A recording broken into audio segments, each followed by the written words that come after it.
filhos, sobrinhos e tal. Olha, assim, só tem gente da nossa família mesmo, né? Nascido ou encampado a nossa família através dos casamentos, essas coisas. Mas é uma família realmente aqui. Olha, atingir um nível como esse, a gente pode fazer algumas comparações, mas eu diria apenas para vocês que eu acho que a felicidade, eu acho que não passa disso, é isso mesmo, né?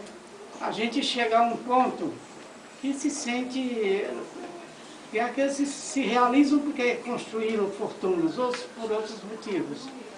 Essa construção aqui, para mim, é uma coisa extraordinária. Eu não sei se 10% dos brasileiros conseguem um momento como esse.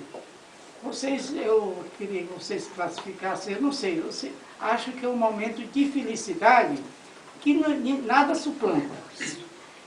Parece que estou sentindo um estágio para reflexão, mas uma reflexão de agradecimento, de satisfação, de conforto, por ter acontecido, inclusive, essa reunião.